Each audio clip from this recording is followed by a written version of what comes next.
Like I said, this is our joint special coverage. RT International is teamed up with Republic TV. We're trying to give you every aspect and looking at this visit from every angle. So I'm going to try and cross now to Republic TV anchor, the inimitable Arnab Goswami.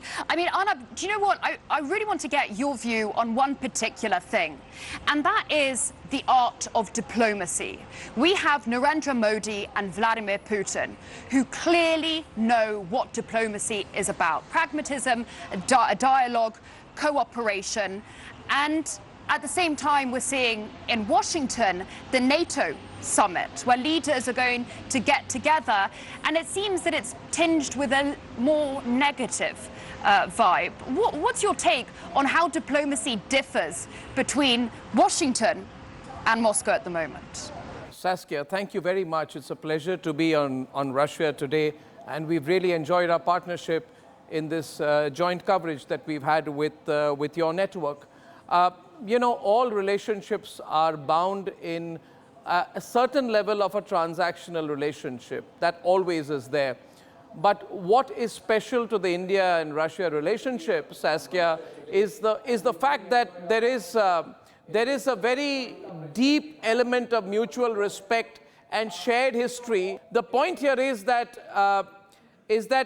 the foundational principle of the India-Russia diplomacy is a belief in multilateralism.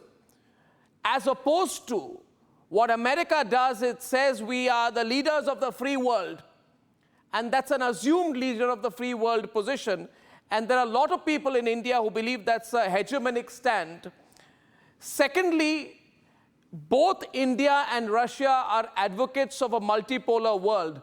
As you just said before you came into this conversation, we cooperate through multiple forums like BRICS, RIC, SCO, G20, and we have been articulating on issues of mutual concern.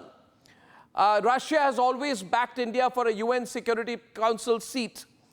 And most importantly, we now have 7.5 decades of close cooperation.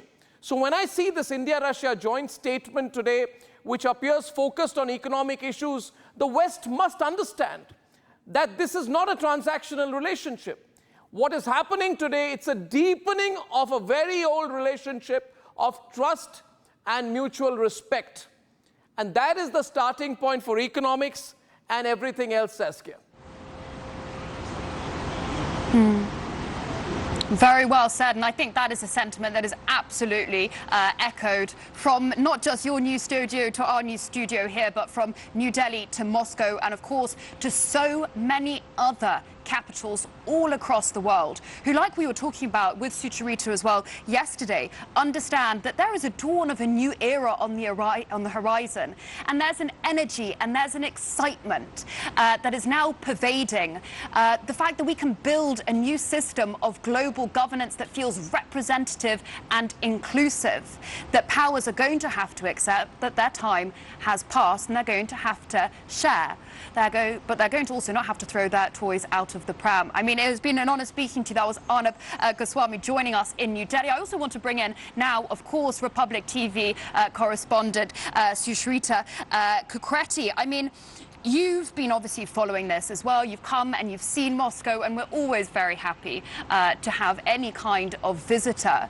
I suppose my question to you is, Arnab mentioned earlier in last hour's joint coverage that India remembers the past. It remembers 1971, oh, yes, when the Soviet Union was trying to use its veto power at the UN Security Council to protect India, its friend, from criticism over the India-Pakistan tensions. At the same time, the US was sending its 7th Fleet to the Bay of Bengal and was saying, look at our military might, as we've got Islamabad's back. The colonial era, I mean, the human toll, the economic toll. These things stick with people and they continue to influence foreign policy. Is that your experience? Saskia, I would like to say that it's a beautiful country of yours, and Moscow is beautiful. And I was here at the Red Square, and what you were speaking about, I was very pleasantly surprised that there were a lot of Indians who've come over to Moscow for a holiday. And I happened to speak to them, and when I spoke to them about the India-Russia ties, they remembered '71 war, and they spoke about the fact that it was the Russians that helped us. So I truly believe that a true leader really upholds what the people want. And I think that Narendra Modi and President Putin are doing exactly that. Both the countries, the people want the two nations to move forward together. And I think the two leaders, the two state heads are doing exactly that. And we've had a shared past. We've had a mutual trust and friendship. And when I say that, you were speaking to Arnab about the NATO meeting happening in Washington. When you have a trust and friendship as a premise for a relationship for two nations moving forward, you really cannot have ifs and buts. And that is precisely why the Foreign Minister Lavrov was speaking about a permanent seat for India in the UNSC. And India speaks about ruble-rupiah trade. We speak about moving forward together. And Prime Minister Modi is here, despite the West saying very clearly, giving out a lot of statements. And I see the Russian media playing headlines or to the tune of Western media not happy with the Prime Minister Modi's visit, but Modi chooses to be in Russia. So that's precisely what it is. It is the two nations moving forward without any ifs and buts. Well, it seems to suggest to me that neocolonialism is well and truly alive. True. It's exactly that. And when you say that, we also speak about America at a time when it's not really the superpower that it used to be once. And we have to accept that the foreign policies are independent. Russia has an independent policy. And what really have the restrictions done to Russia? The economy is booming. Yeah, exactly.